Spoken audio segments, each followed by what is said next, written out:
Notable NBA insiders as well as former NBA players proclaim that there's a real fear amongst teams, especially in the Eastern Conference, about playing the Miami Heat in the postseason. We'll break down these comments and reports on this episode of Heat Digest, where we create daily Miami Heat content. So if that interests you, if you enjoy that, subscribe to the channel, as 88% of you guys currently watching are not subscribed to the channel. We appreciate all your support. Now let's get to it and break down these reports. And we're going to start with last night. Last night, NBA on ESPN, we had a primetime game between the Miami Heat in Denver, Colorado. It was the first matchup between these two teams this season. The first matchup since the NBA Finals just last year, where Denver obviously beat the Miami Heat in 5 games. But let's focus on last night's game.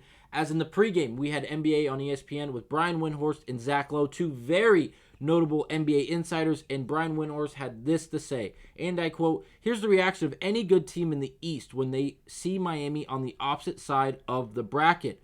Oh God, these guys. This is going to be horrible, physical, nasty, mean in the mud. Nobody wants to see these guys." Shout out to Air305 on Twitter for this tweet and comment. But then it didn't end there, as NBA on ESPN on Twitter tweeted this quote from Zach Lowe immediately after the Brian Windhorst comment. And I quote, "Nobody wants to see these guys. They're a nightmare." That is again from Zach Lowe. Two very, very notable names in the insider world for the NBA having this to say. And as the game started, that was in the pregame, the game then started, and it seemed like these guys were spot on. Now, the game wasn't going all that well for the Miami Heat in the first quarter, but that's really what I'm saying. The game was then highlighted in the second, or the quotes were highlighted through the game in the second, third, and fourth quarter due to the fact that Miami was down 16 after the first quarter. It was 36-20 in favor of the Denver Nuggets. It seemed like Denver couldn't do anything wrong. Michael Porter Jr. had 9 points in the first quarter. Aaron Gordon really set the tone offensively for the Denver Nuggets. And then KCP had 3 threes by himself in the first quarter alone. It felt like Denver could not miss, and they were really getting it done. It felt like Miami was just going to get blown out as the offense was stagnant. But guess what? Things changed in the second, in the third, in the fourth quarter. The Miami Heat energy and the defense picked up explicitly. Now, the offense in the second quarter and even in the third quarter that had massive moments of stagnant, being flat out, just flat, inconsistent, and didn't seem like things were really going to work for the Miami Heat, and we're going to end up getting beat horrifically by a good team in Denver that we need to be able to compete with if we want to make a championship run, and that's exactly what we did. The energy picked up exponentially. A great example I have, Jaime Jaquez Jr., 1 of 5 from the field last night. He had 3 points. He made 1 shot from the field. He made 1 free throw out of his 2 attempts. He didn't make a 3. But you know what he did do? He ran the floor. His energy was extremely high from start to finish. He accepted the challenge every time down the floor on the defensive end of the ball. And because of his defense, we were able to get out and run, as well as the rest of the Miami Heat team. I'm just highlighting Jaquez for this instant. We were able to get steals. We were able to get poke out loose balls, long rebounds due to tip outs. We were able to run the floor. And regardless of getting into a half-court set, we were able to get things going at a quicker pace, and it allowed the Miami Heat to really feel more energized and get the things going. And there was a clear difference in the first quarter to the second, third, and even fourth quarter in the difference in energy levels for the Miami Heat. And it showed as the game got a hell of a lot closer for our Miami Heat last night. Now, these two NBA insiders between Zach Lowe and Brian Windhorst, that was just last night. But there was more. As a former rival, a longtime rival, if you will, Paul Pierce on the Truth Lounge, his new podcast. This is his first episode he produced, the very first episode when he was discussing the Boston Celtics and how he feels that who they should fear, who they are really going to compete with in the playoffs. And he had this to say, and I quote, "They own Philly. I don't want to hear that." Going on to say, "You got one legit team, Miami." Finally saying, even though they are where they are, or they are where they're at, that's the only team I'd be like, dang, I really am scared of.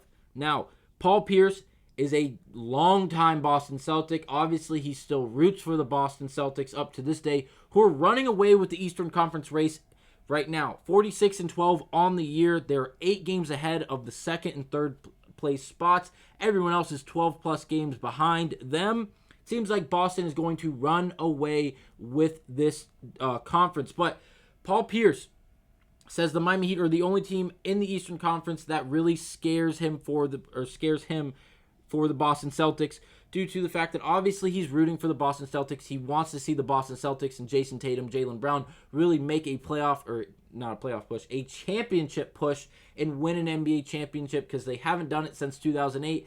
Feels like it's been a massive drought. They've always been right there, but they have a kryptonite. And it seems like it's always the Miami Heat, as we give them problem after problem, year after year. And we're just a tough matchup through and through. And now, it didn't end there. Another former player with a very notable name. He's a great insider on the Old Man in the Three. This was just produced today.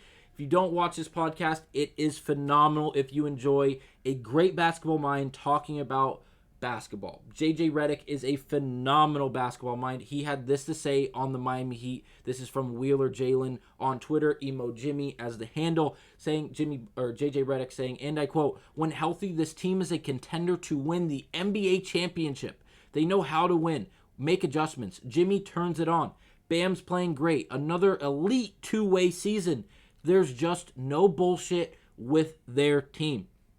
I agree 100% with JJ Reddick. He's in a great basketball mind. I agree with every quote that I've read off today. Paul Pierce, as a Boston Celtic fan, being scared of the Miami Heat is notable. It's reasonable. It's not far-fetched. As if we did match up with the Boston Celtic, whether it be in the first round, the second round, in the Eastern Conference Finals, and again, we can't really get into playoff matchups yet. We can't even really predict them yet, and I don't want to even try due to the fact of the volatility of this Eastern Conference race. The second and third seed can change with one game played between these two teams, regardless of it's against one another, as they're tied for 8 games back.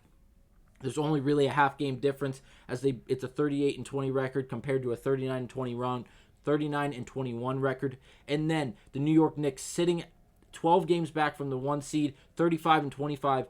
Again, that is at the 4 seed. And then 5, 6, 7, and 8, where the Miami Heat sit at the 8 seed. We would be sitting in the 5th seed right now by a full game if we did not lose to the Denver Nuggets last night. That, it just shows you how volatile this NBA season is. And the Western Conference doesn't look much different than the Eastern Conference, as it is a rat race. It is a bombshell of a race for these Eastern Conference and even the Western Conference standings. And I can't wait to see how it plays out. But again, when we get closer, we'll start doing the predictions for who will be matched up with, how we think things will go, how many games it will go. Obviously, as this month goes on, we get closer to that June mark.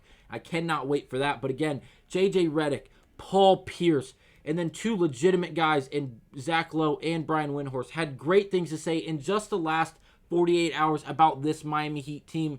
Let me know down in the comments, what do you guys think? Do you guys think this is far-fetched? Do you think that this Miami Heat team is a legitimate contender for an NBA championship?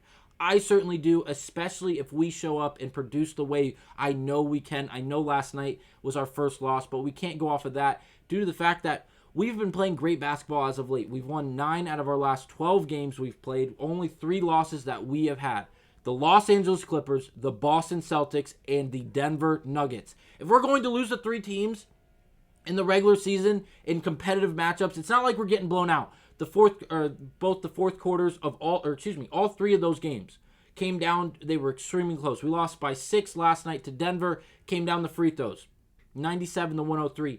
The Los Angeles Clipper game, another close game. That was the farthest loss that we've had. That was before the All-Star break. That was before the Boston game. And then we lost to Boston. Mind you, we had no Jimmy Butler. We lost Josh Richardson. We lost Terry Rozier in the midst of that game.